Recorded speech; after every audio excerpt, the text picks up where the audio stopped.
Hey everyone, it's Wakid. Today we're diving into a topic that's incredibly important for a specific group of drivers, seniors.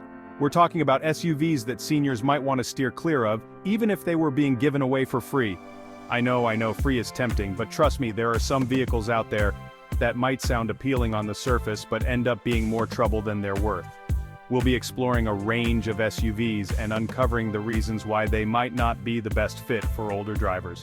From comfort and accessibility issues to safety concerns and practicality, we're covering it all.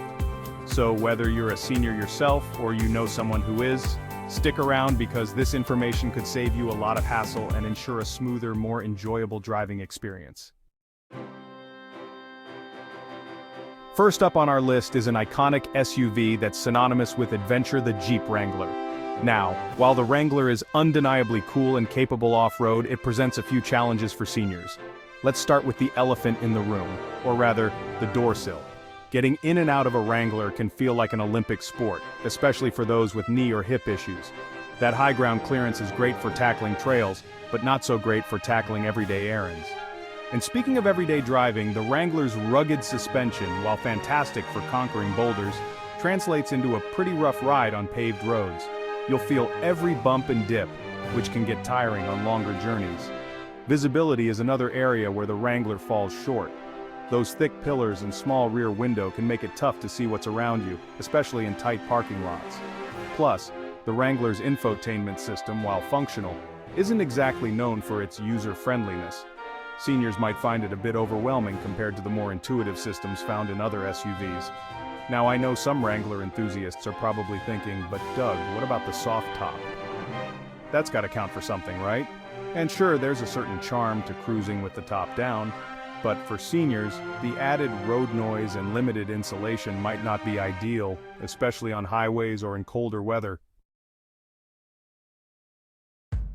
Next we have the Ford EcoSport, a compact SUV that might seem appealing at first glance, especially with its affordable price tag.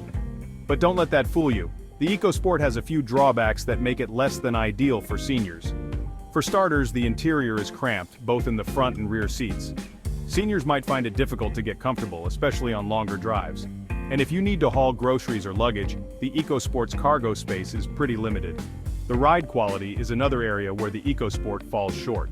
It's bumpy and easily unsettled by imperfections in the road, which can be jarring for seniors.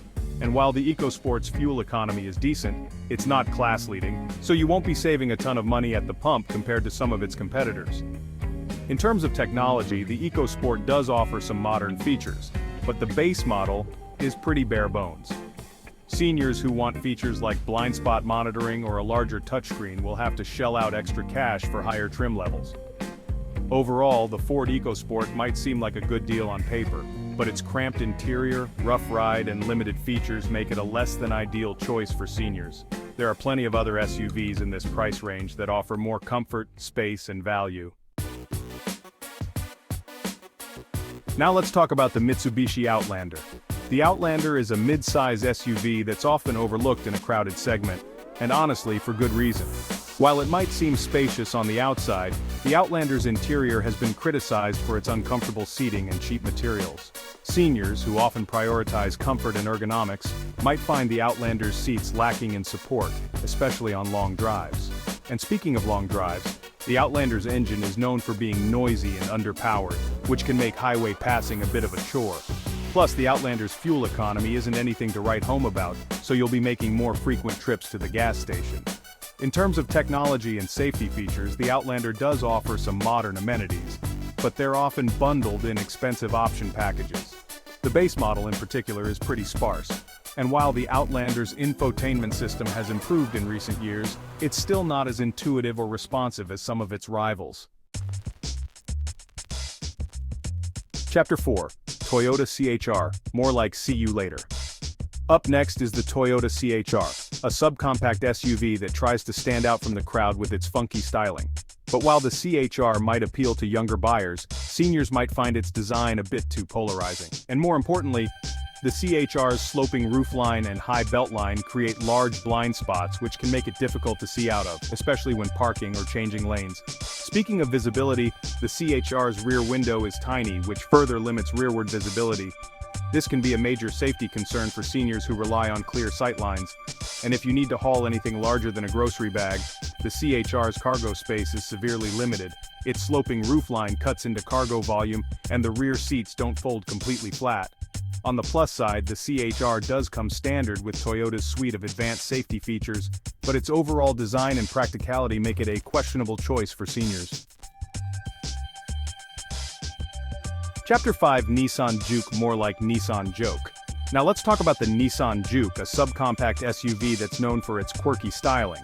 But while the Juke's unique looks might appeal to some, they come at a cost, especially for seniors.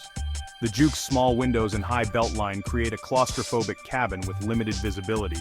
Seniors might find it difficult to get a clear view of their surroundings, especially in tight spaces. And speaking of tight spaces, the Juke's rear seats are cramped, even for children. Adults will find them uncomfortable for anything more than a short trip. And if you need to haul cargo, the Juke's cargo area is small, even for its class. You'll be struggling to fit anything more than a few grocery bags back there. On the plus side, the Juke does offer a comfortable ride for a subcompact SUV, but its cramped interior, limited visibility, and polarizing styling make it a less than ideal choice for seniors.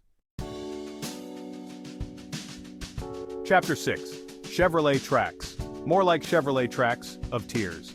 Last but not least, we have the Chevrolet Trax, another subcompact SUV that might tempt budget-conscious buyers. But seniors, be warned, the Trax has a few drawbacks that make it less appealing. For starters, the Trax's interior is awash in hard plastics and cheap materials, which doesn't exactly scream premium or comfortable. Seniors who value a refined and well-appointed cabin might want to look elsewhere. And speaking of comfort, the Trax's ride quality is another area where it falls short. It's bumpy and easily unsettled by road imperfections, which can get tiring on longer journeys. Plus, the Trax's engine is noisy and underpowered, especially when climbing hills or merging onto the highway. In terms of technology, the Trax does offer a decent infotainment system, but its small screen and outdated graphics leave much to be desired. And while the Trax does offer some advanced safety features, they're often bundled in expensive option packages. So, there you have it. 6 SUVs that seniors might want to avoid, even if they were free. From cramped interiors and rough rides to limited visibility and questionable styling, these SUVs highlight the importance of considering the specific needs and priorities of older drivers. Remember, comfort, convenience, and safety should always be top of mind when choosing a vehicle, especially for seniors who deserve a smooth and enjoyable driving experience. Now I'd love to hear from you. What do you think of these SUVs? Would you add any others to this list? Share your thoughts and experiences in the comments below. And if you found this video helpful, don't forget to give it a thumbs up and subscribe to the channel for more automotive insights and advice. Thanks for watching.